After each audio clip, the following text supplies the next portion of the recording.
Garwr Aberdeen dwi, yn gweithio i Parc Cenedlaethol Eryri fel Warden, yn gweithio fo'r parc wan ers 6 mlynedd. Wedyn da ni allan heddiw efo criw o Brifysgol Bangor sydd yn gweithio ar profiad gwaith yn Gwynedd. Dwi'n trio rhoi bach o brofiad iddyn nhw o beth sy'n ymlaen a math o waith dwi'n wneud.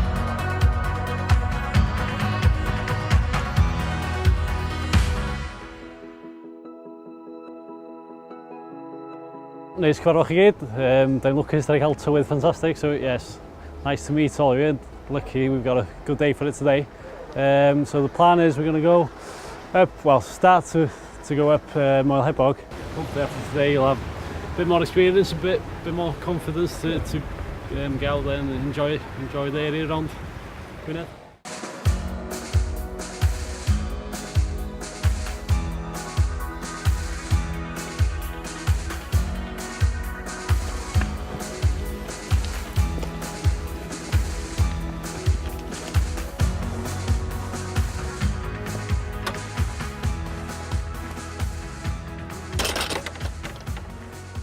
We're trying to get a circular route around Snowdonia. So this is part of that. So Long Gwynedd and then going up the other way we've got Long Gwynedd as well. So we're trying to get it's a multi-use path, so people of all abilities hopefully can use it and can take their bikes on it as well. Yeah?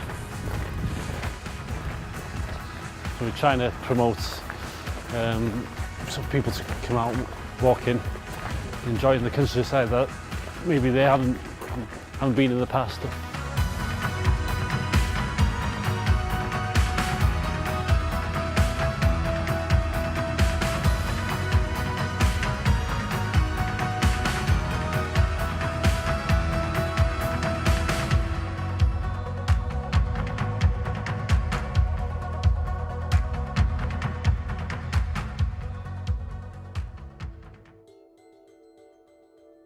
Sut ges ti ddechrau yn dy swydd?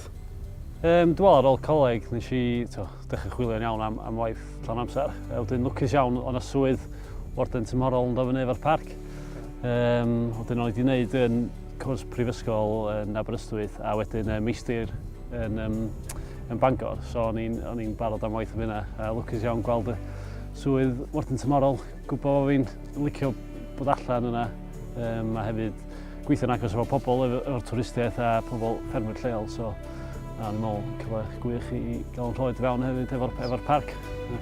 Be ydych chi'n fel sy'n gwneud y ardal mor arbennig ac yn denu gymaint o'r ymwelwyr yma?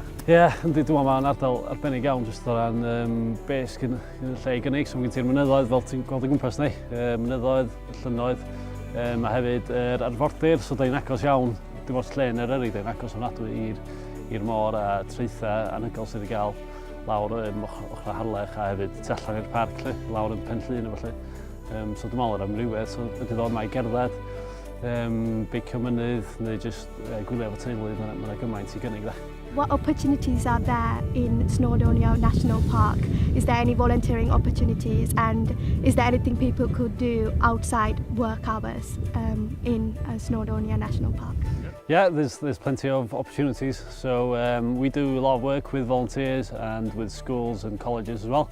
So yeah, we'd encourage people, if you have a look on our website, there's a contact details there. So there's all sorts of stuff we can do. We do footpath maintenance, we do sort of Himalayan bashing and rhododendron clearance, so invasive species stuff.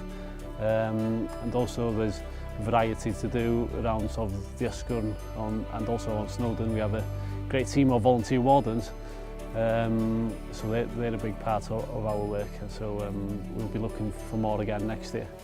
So yeah, we'd encourage people to get in touch with us.